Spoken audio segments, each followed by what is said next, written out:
नमस्कार, मैं हूं सानिया और आप देख रहे हैं डे न्यूज। खबरों की शुरुआत करने से पहले आइए एक नजर डालते हैं उन खबरों पर जो बनी है आज की सुर्खियां।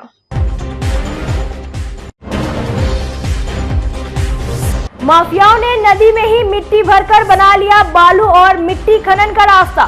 सरेआम हो रहे इस काम की प्रशासन को नहीं लगी है भनक।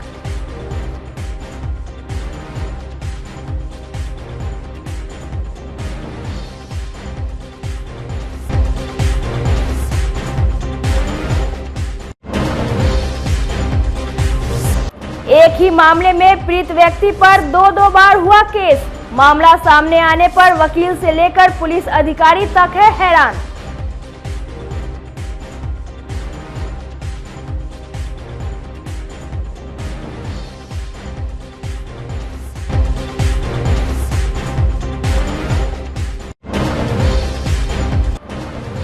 और दरवाजे पर खेल रहा मासूम को रौंद कर कार चालक हुआ फरार। परिजनों ने मचाया भारी बवाल।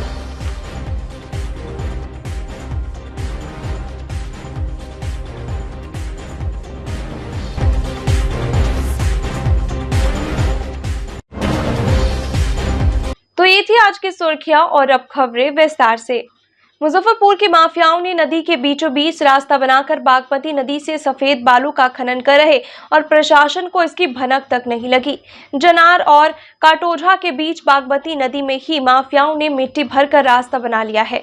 इससे नदी का पानी रुक गया है। सरेआम अवैध खनन कराई जा रही है। इस संबंध में पूर्व मंत्री रामसूरत राय ने स्वीकार किया कि जनार से काटोझा के बीच बागमती नदी के बालू के अवैध खनन किए जा रहे हैं। उन्होंने बताया कि इस मामले में कई बार कार्रवाई की गई। जेसीबी, हाइवा, ट्रैक्टर आदि वाहनों को जब्त भी किया गया। इसके बावजूद यह काला धंधा जारी है।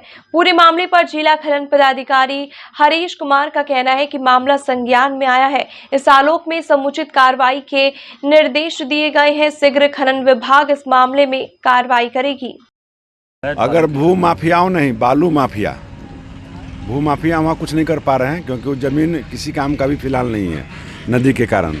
वो बालू माफिया के द्वारा अगर ऐसा किया गया है कि डाइवर्सन को बना करके मिट्टी निकासी की जा रही है, तो अविलंब आपके फ़ोन कटने के बाद मैं अपने अविलंब जिला पदाधिकारी से बात करके उसको रुकवाने का प्रयास करूँगा। इस विषय में अभी जानकारी प्राप्त हुई है और इसके लिए हम लोग तुरंत ही टीम गठित करके वहाँ छापेमारी कर विधि सम्मत कार्रवाई सुनिश्चित करेंगे और उसको बंद कराएंगे हम लोग वहाँ।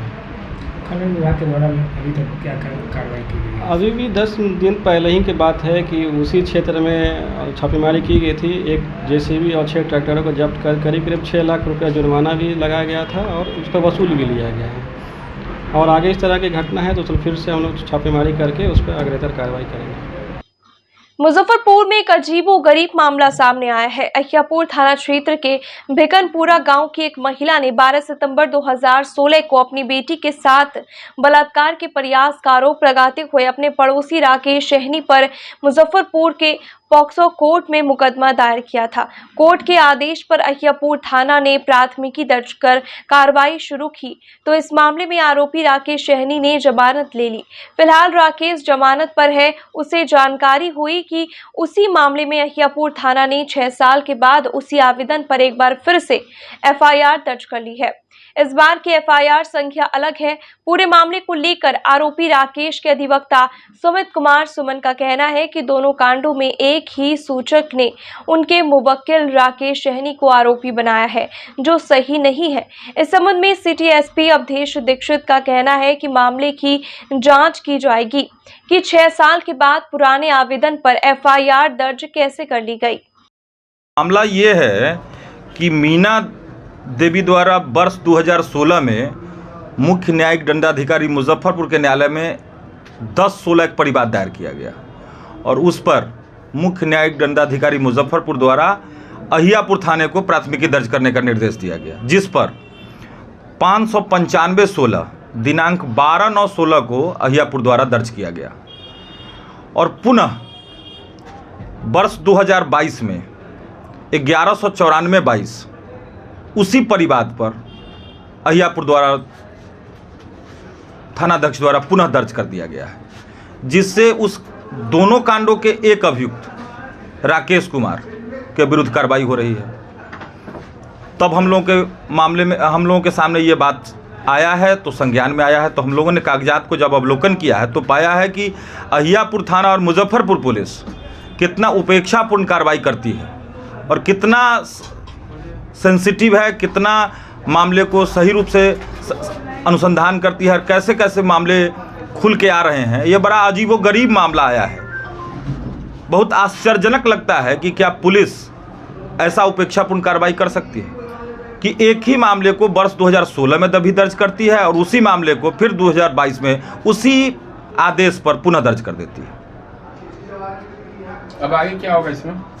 ये इसके खिलाफ हम अपने मौकिल के तरफ से मुख्य न्यायिक दंडाधिकारी के न्यायालय में ये शिकायत दर्ज कराने की कार्रवाई कर रहे हैं कि एक मामले के लिए 2 बार किसी व्यक्ति को न दर्ज मुकदमा में अनुसंधान हो सकता है, न उसे दंडित किया जा सकता है। ये विधि विरुद्ध और कानून के बिल्कुल प्रतिकूल कार्रवाई है और बहुत ही उपेक्षापूर्ण कार्रवाई है। अहियापुर में और 2016 में एक FIR रजिस्टर किया गया था और एक 2022 में FIR रजिस्टर किया गया था। दोनों FIR सेम कंप्लेंट पे रजिस्टर किया गया है और ये अभी देखा गया और इसमें जो लीगल वे है उसके बेसिस पे हम लोग इसमें दोनों में कार्रवाई करेंगे। अपने घर के दरवाजे के सामने खड़े एक 5 साल के मासूम को एक कार ने रौंद दिया। मौके पर ही उसकी मौत हो गई। घटना मुजफ्फरपुर के कटरा थाना क्षेत्र के बलुआ गांव की है। घटना से आक्रोशित परिजनों ने जमकर बवाल मचाया। बताया गया कि बलुआ निवासी अमरजीत राय के 5 वर्षीय बेटा अविनाश दरवाजे के बाहर खड़ा था। इसी बीच तेज गति से आई एक अनियंत्रित कार उसे रौंदते हुए आगे निकल गई।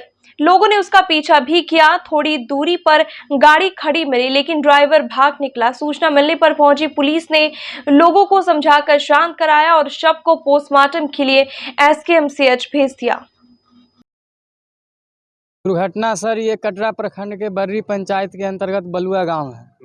वहाँ पे लड़का खड़ा था रोड के सामने दरवाजा है, वहीं दरवाजा पे खड़ा था। गाड़ी वाला बेनीबाद की तरफ से आ रहा था बहुत तेज में 80-90 के स्पीड में।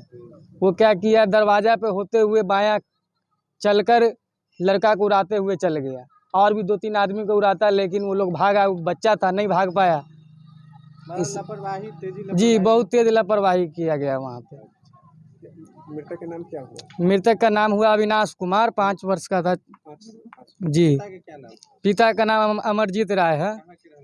ये बलुआ निवासी हुए जी, कटरा थाना क्षेत्र बर्री पंचायत। गाड़ी पकड़ाया है। गाड़ी जाके गंगिया में पकड़ाया। जब कॉल किया गया गंगिया में पकड़ा, ड्राइवर तब तक भाग गया। गाड़ी नंबर है BR06EPE 7253। पुलिस मौके पर गई? जी पुलिस मौके पे गया था। पुलिस बोला पोस्टमार्टम कराइए, उसके बाद FIR केस बनेगा। साइड में लड़का खड़ा था। उधर से कोई दूसरा गाड़ी नहीं था। उधर से आया वो गाड़ी है, जिसके बाद के सीधे स्पॉट पर सीधे लड़का को उड़ा दिया। कौन गाड़ी? स्कॉर्पियो। कहाँ पे घटना घटी है? घर के खास दरवाजे पर बलुआ कटरा थाना। हाँ बर्री पंचायत। कब की घटना? कल शाम को 6 बजे के जी। गाड़ी किधर से जा रही थी? बेनीबाद तरफ से जा रही थी कटरा कोड़ी जी। मृतक कौन है आपके? पोता है। क्या नाम है मृतक? अविनाश कुमार। कै वर्ष के रहा होगा? 5 वर्ष के 5 वर्ष। जी। पिता के क्या नाम हुआ? अमरजीत कुमार, अमरजीत राय। कहाँ घर हुआ? बलुआ थाना कटरा जी, पंचायत बर्री। उसके बाद कहाँ ले गए? घटनास्थल पर मर गया? घटनास्थल पर मर गया जी। घटनास्थल पर पुलिस पहुंची थी? पुलिस रात में गया है। अच्छा, गाड़ी वाला भाग गया कि पकड़ाया? गाड़ी पकड़ाया हुआ, गाड़ी वाला भाग गया है। गाड़ी पकड़ाया हुआ जी। कहाँ के आदमी? कुछ पता चला? पिराछा के है। लोकसभा चुनाव में वैशाली से भाजपा की प्रत्याशी वर्तमान सांसद वीणा देवी ने अपना जनसंपर्क अभियान शुरू कर दिया है। वीणा देवी ने जनसंपर्क शुरू करने से पहले दिवंगत नेता रामविलास पासवान को याद करते हुए कहा कि उन्हीं के आशीर्वाद से वे विजयी हुए और आगे भी होते रहेंगी। वीणा देवी ने कहा कि कुछ काम अधूरा रह गया है, उसे पूरा करना है। वहीं उन्होंने एक बार फिर पताही हवाई अड्डा को लेकर कहा कि इस बार मुजफ्फरपुर में हवाई अड्डा को चालू करवा कर रहेंगे। साथ ही देश के पीएम नरेंद्र मोदी की तीसरी बार प्रधानमंत्री बनाएंगे और बिहार के 40 सीटों पर जीत हासिल करेंगे। वीणा देवी ने कहा कि वैशाली में कोई लड़ाई नहीं है, यहां से एनडीए एक तरफा जीत हासिल करेगी। कुछ कहेंगे, आज का शुभ मुहूर्त है, अपने क्षेत्र में मैं जा रही हूँ। राजनीतिक करियर जो मेरा है 2001 से, मैं जिला परिषद के सदस्य रही, अध्यक्ष रही, उसके बाद गयाघाट से विधायक, उसके बाद सांसद, और फिर चुनावी क्षेत्र में आज का मेरा शुभ मुहूर्त है। आज मैं निकल रही हूँ। सबसे पहले तो मैं स्वर्गीय रामविलास पासवान जी, ये जो हमारे संस्थापक हैं पार्टी के, उनका भी आशीर्वाद ऊपर से है मेरे साथ। माता जी हैं, चिराग जी के जो माता जी हैं, उनका भी आशीर्वाद है। हमारे राष्ट्रीय अध्यक्ष जी के भी हम पर विश्वास करके फिर से मुझे टिकट दिया है चुनावी क्षेत्र में जाने के लिए, तो उनके विश्वास पर मैं खरी उतरूंगी। किन विकास को किन मुद्दाओं से लोग लेकर विकास का तो बहुत सारा होता ही है क्षेत्र में, तो कितनों विकास कीजिए, विकास अधूरे होता है, हमेशा रहता है जनता के बीच। तो जो भी काम बाकी है, जो अभी तक किए हैं, जो भी विकास बाकी है, वो आगे क्रम में हम पूरा करेंगे। हमें भी दुख है, एगो एयरपोर्ट मुजफ्फरपुर में नहीं है। एयरपोर्ट के सदन में भी हम आवाज़ उठाए थे, आप लोग भी सुने थे, आप लोग भी छापे थे, उसको दिखाए थे सभी लोग के बीच में। तो उसका फिर से मेरे प्रयास रहेगा जो एयरपोर्ट हमारे जिला में पताही हवाई अड्डा बने। महागठबंधन के प्रत्याशी भी आपके सामने है, क्या लड़ाई किस तरह से? हमारे वैशाली में कोई लड़ाई नहीं है। हमारा भाई नरेंद्र मोदी जी देश के प्रधानमंत्री तीसरा बार बनेंगे। यहाँ तो हम लोग बिहार से 40 सीट देंगे जीत के, और 400 पार होंगे हम लोग। ये दृढ़ संकल्प है हमारे पार्टी, हमारे जनता के प्यार बहुत भरपूर मिल रहा है। जनता बहुत खुश है हमसे कोई तरह की उनको दिक्कत नहीं है। हम अपने क्षेत्र में हमेशा, आप लोग जानते ही होंगे, 2001 से मैं राजनीतिक में हूँ, हमेशा जनता के बीच सत्यनारायण भगवान के पूजा हो, चाहे छठी हो, चाहे कोई ऐसा शुभ काम हो, चाहे दुख का भी काम हो, जिस समय लोग खोज दिया, मैं हमेशा उनके साथ खड़ी रहती हूँ, अपना क्षेत्र में घूमते रहती हूँ। आपका राजनीतिक सफर कहाँ से शुरू हुआ? और हमारा राजनीतिक सफर जिला परिषद सदस्य से शुरू हुआ। उसके बाद मैं जिला परिषद के अध्यक्ष बनी मुजफ्फरपुर में। उसके बाद गयाघाट के विधायक बनी, गयाघाट से बीजेपी के एमएलए थी। उसके बाद सांसद बने, लोक जनशक्ति पार्टी के 5 साल से सांसद, अभी वर्तमान में सांसद हूँ।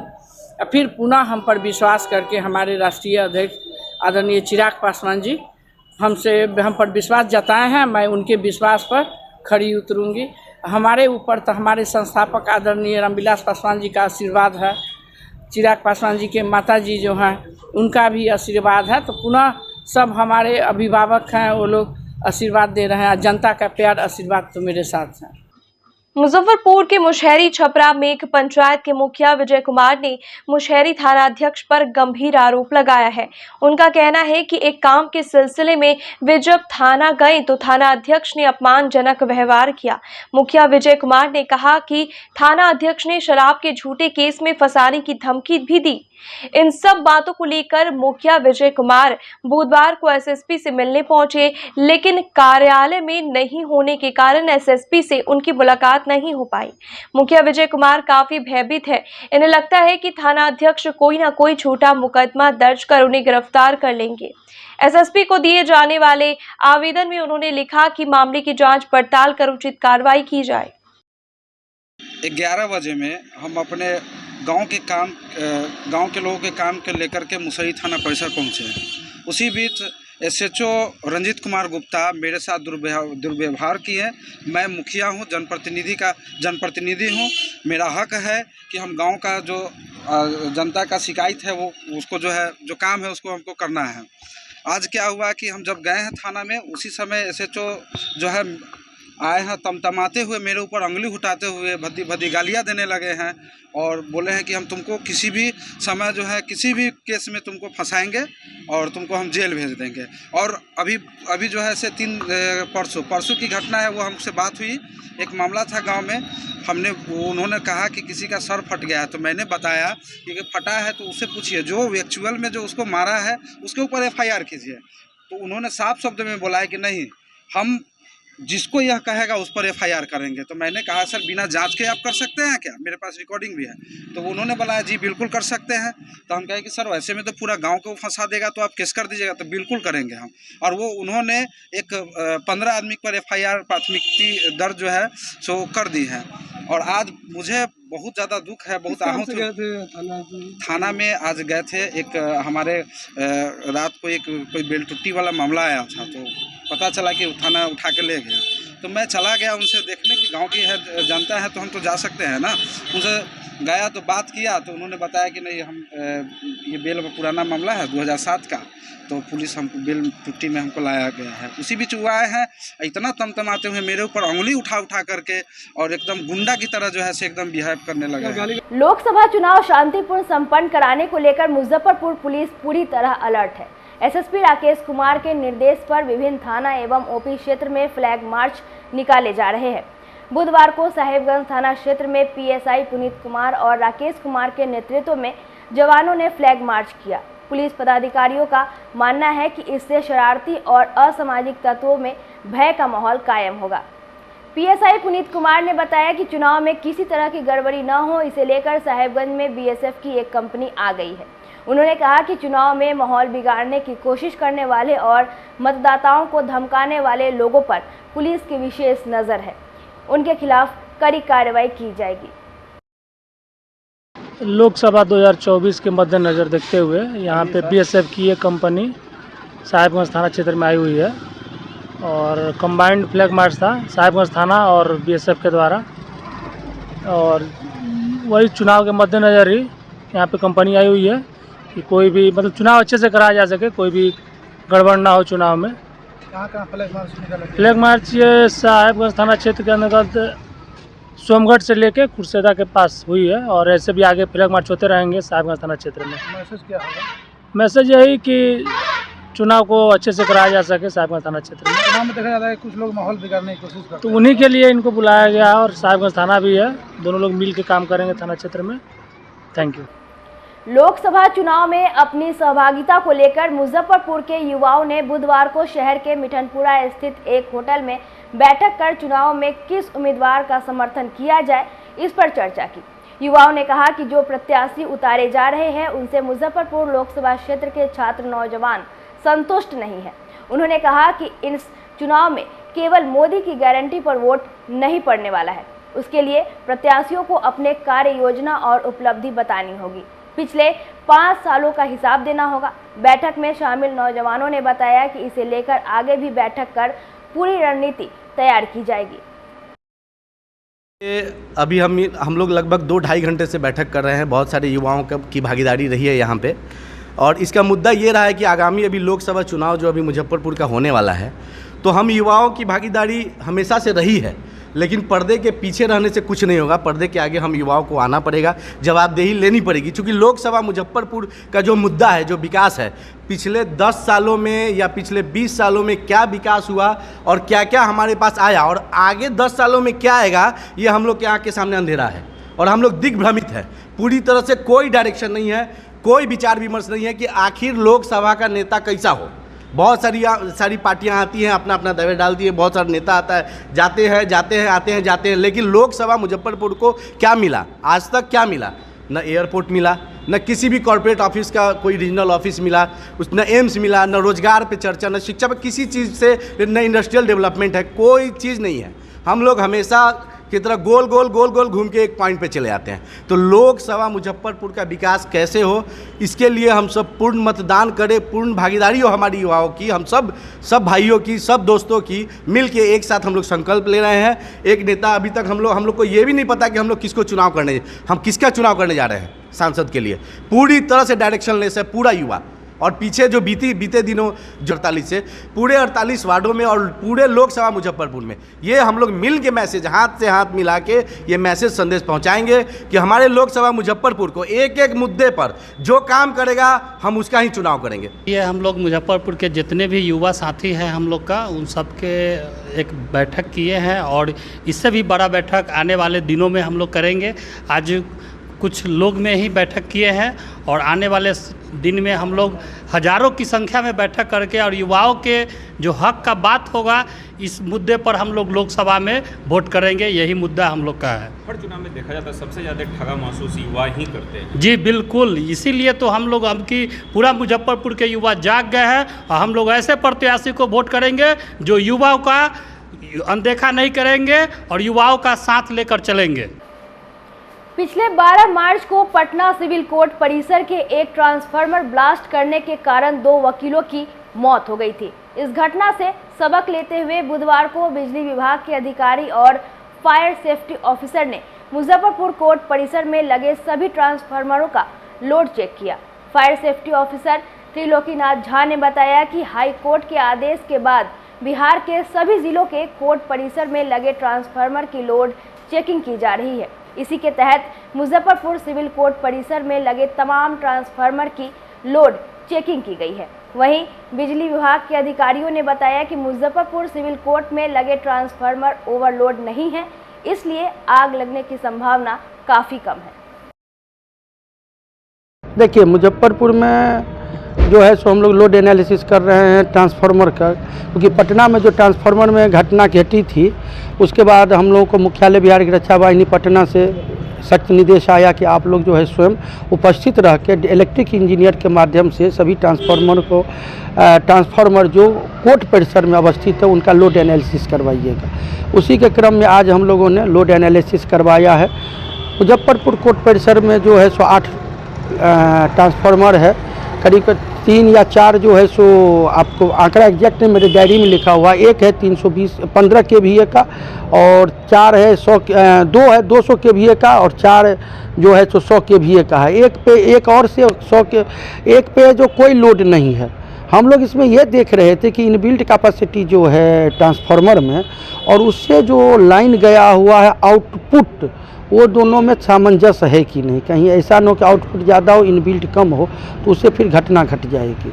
तो हमारे इलेक्ट्रिकल इंजीनियर 2-3-4 आदमी थे, उसके साथ वो लोग जो है सो काफ़ी माइन्यूटली उन चीज़ों को एनालिसिस किए हैं और उन्होंने आश्वस्त किया है कि नहीं, कहीं भी जो है सो लोड इसमें ज़्यादा नहीं है, आउटपुट हर ट्रांसफार्मर में कम है और इसका इनबिल्ट कैपेसिटी ज़्यादा है। बढ़ती गर्मी के साथ अगलगी की घटनाएं भी बढ़ने लगी है। मुजफ्फरपुर में आग बुझाने के संसाधन कम है, लिहाजा नुकसान का खतरा भी ज्यादा है। जिला अग्निशमन पदाधिकारी त्रिलोकीनाथ झा ने बताया कि आग पर काबू पाने के लिए सरकारी स्तर पर जिले के सभी थानों में दमकल की गाड़ियां फायर फाइटर के साथ तैनात कर दिया गया है।